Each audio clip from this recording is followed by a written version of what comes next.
Hi friends, welcome once again to trending takes.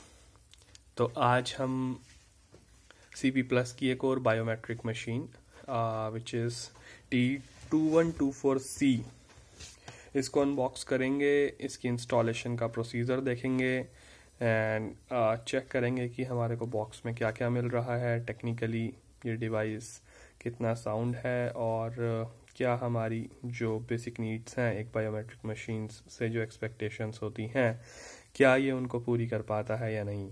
So let's go and find कि ये device कैसा perform करता है।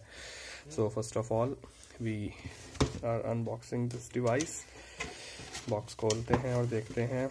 ये फर्स्ट ऑफ ऑल तो मैं आपको बताऊंगा कि इस बॉक्स के साथ जो बायोमेट्रिक मशीन है अडेप्टर अलग से आया है which is use to provide the power to the machine. So unbox करते हैं। एज यूजुअल यूज़र मैनुअल है, देन ड्राइवर्स की डिस्क है, उसके बाद बायोमेट्रिक मशीन है CP+ की। बिल्ड क्वालिटी अच्छी है। बैक साइड पे वॉल माउंटिंग फ्लैप है और बैक पैनल के अंदर अगर हम देखें तो एक आई थिंक लैन केबल के लिए एक पोर्ट है, देन एक पावर कनेक्टर है और एक पोर्ट और दिया गया है। और यहाँ पे फ्रंट पैनल की अगर हम बात करते हैं तो स्क्रीन है, विजिबिलिटी ठीक ठाक है, स्क्रीन साइज व्यूइंग के हिसाब से कंफर्टेबल रहेगा। और अगर हम देखें तो न्यूमेरिक कीपैड है, फिंगरप्रिंट सेंसर है, that's it. So let's see और हमें बॉक्स में क्या क्या मिला है। एक USB केबल है साथ में जिसे कि हम पावर देने के लिए और बैकअप के लिए भी यूज़ कर सकते हैं। देन RJ45 कनेक्टर हमारे पास दिया गया है so that we can connect it to the PC। After that एक फीमेल कनेक्टर है, क्योंकि जैसा कि हम पूरी मशीन में देख सकते हैं कि इसमें डायरेक्ट पावर कनेक्टर कहीं भी नहीं है अडेप्टर लगाने के लिए। So we need to connect the power adapter with the help of wires. So यहाँ पे हमें वायर कनेक्ट करनी पड़ेगी और उसके लिए हमारे को ये फीमेल कनेक्टर दिया गया है जो कि हम अडेप्टर से कनेक्ट कर सकते हैं। ओके, तो इसे रखते हैं साइड में, देखते हैं। और देन हमारे पास केबल के दो पैनल्स हैं, ये wall mounting screws. Okay, power adapter check करते हैं। बेसिक पावर अडेप्टर है, हाउएवर ये CP+ का नहीं है, but still it looks nice. Okay, तो फर्स्ट ऑफ ऑल हम इसे पावर ऑन करते हैं। पावर ऑन करने के लिए फ्रेंड्स अगर आप देखेंगे तो जो ऊपर कनेक्टर है इसके अंदर हम लोगों को केबल्स प्लग करनी है।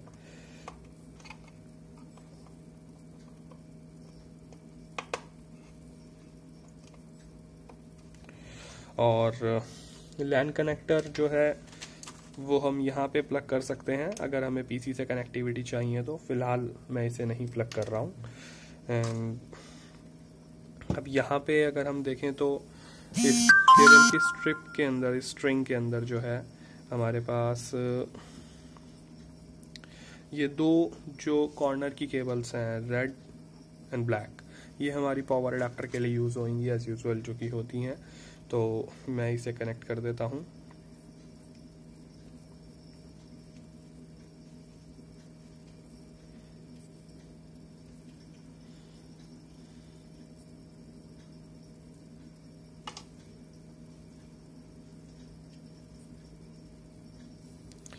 अब मैं फीमेल कनेक्टर को जो है अडेप्टर से प्लग कर रहा हूँ एंड मशीन को पावर ऑन करते हैं एंड देखते हैं।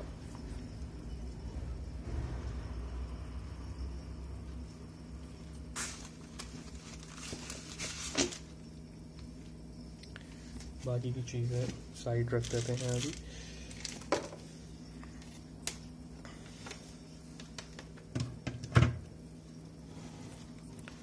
सो मैंने पावर अडेप्टर ऑन किया है and let's see machine on हो गई है।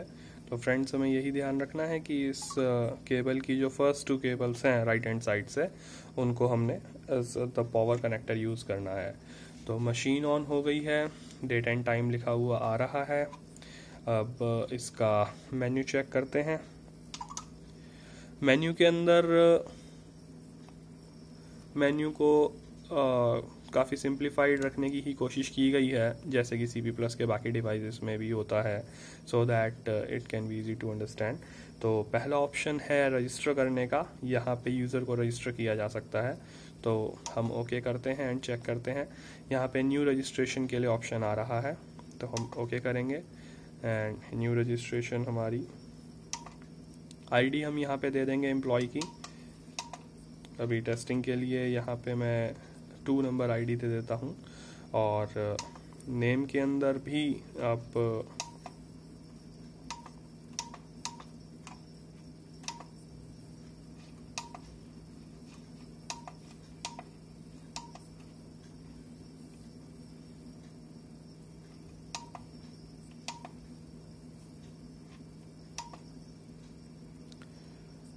यहाँ पे मैंने एक टेस्टिंग के लिए दे दी है value.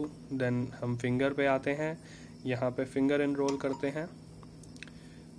Place the finger please, यहाँ पे ये मैसेज आ रहा है। मैंने अपनी फिंगर यहाँ पे रखी और यहाँ पे फिंगर ठीक से नहीं एनरोल हुई है, तो ये प्लेस फिंगर प्लीज़ आ रहा है।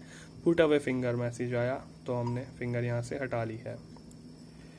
और उसके बाद दोबारा से put away finger and enrolled, तो हमारी फिंगर यहाँ पे एनरोल हो गई है फर्स्ट एम्प्लॉय के लिए।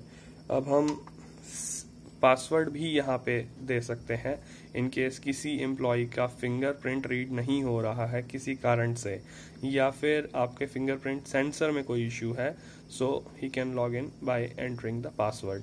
तो यहाँ पे हम लोग पासवर्ड सेट कर सकते हैं 1 2 3। मैं अभी टेस्टिंग के लिए यहाँ पे डाल रहा हूँ और ओके किया मैंने, तो पासवर्ड भी एनरोल हो गया है। ये सारा हो गया है, तो हम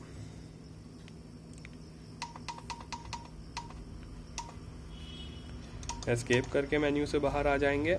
यहाँ पे ये हमें दिखा रहा है। अब हम चेक करते हैं वेदर इट्स वर्किंग और नॉट। फिंगर वेरीफाई हो गई है और यहाँ पे एम्प्लॉय ID और एम्प्लॉय नेम दोनों आ गए हैं। इसके बाद फ्रेंड्स आगे के ऑप्शन मेन्यू के चेक करते हैं। सेकंड ऑप्शन यहाँ पे जैसे कि आपने देखा है कि ये CP+ का एक सेकंड हाई वेरिएंट है बायोमेट्रिक डिवाइसेस के अंदर, तो यहाँ पे हमारे को थोड़ा कनेक्टिविटी के ऑप्शंस अच्छे मिल जाते हैं। इसके अंदर हमारे पास इथरनेट कनेक्टिविटी है, USB डाउनलोडिंग का ऑप्शन है, और then RS-845 download and baud rate set करने के ऑप्शंस इसमें दिए गए हैं। तो इनको हम अपनी कन्वीनियंस के अकॉर्डिंगली सेट कर सकते हैं। Then manually date and time set करने के लिए ऑप्शन आ रहा है in case date and time जो मशीन में प्रोवाइडेड है वो एक्यूरेट नहीं है तो। उसके बाद एडवांस सेटिंग्स हैं। एडवांस सेटिंग्स में एज़ यूजुअल फैक्ट्री रीसेट वगैरह की जो है ऑप्शंस दिए गए होते हैं।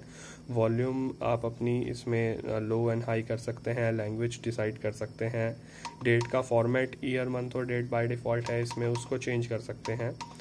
स्क्रीन सेवर आप चेंज कर सकते हैं, 10 इसमें स्क्रीन सेवर्स दिए गए हैं एज पर योर चॉइस। तो इसके अंदर ये सारी चीज़ें हैं। देन एडवांस सेटिंग्स में अगर हम जाते हैं तो यहाँ पे ऑप्शन 4 हैं सारे रिकॉर्ड्स डिलीट करने के लिए। If you want to delete all the records then you may choose the option number 1।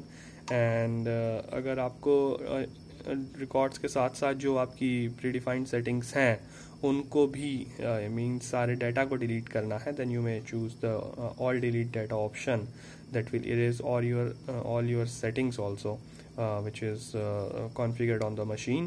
और then default settings का ऑप्शन है जो फैक्ट्री रीसेट कर देगा इसे। और अगर कोई CP+ की तरफ से फर्मवेयर की अपडेट आती है तो वो हम इसे LAN के थ्रू नेट से कनेक्ट करके यहाँ से कर सकते हैं और USB कनेक्टिविटी के थ्रू भी कर सकते हैं। यहाँ पे लॉग्स आते हैं और कंट्रोल लॉक है।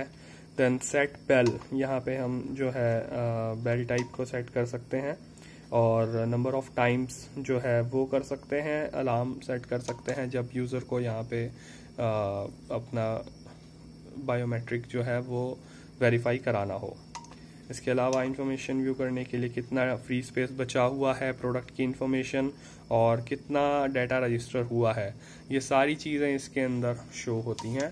तो मेन्यू ओवरऑल बहुत सिंप्लीफाइड है। अगर आप बिल्ड क्वालिटी देखें मशीन की, देन इट्स रोबस्ट मशीन जो है, ड्यूरेबल लगती है देखने में, और इजी टू यूज़ है। सबसे बड़ी बात, एक अच्छे सेटअप के तौर पे यूज़ की जा सकती है किसी भी एसएमई के अंदर, स्कूल में, कॉलेज में, एक वेयर हाउस के अंदर, जहाँ पे भी एम्प्लॉयज़ हैं अच्छी खासी जिनके नंबर्स हैं, वहाँ पे आराम से यूज़ की जा सकती है।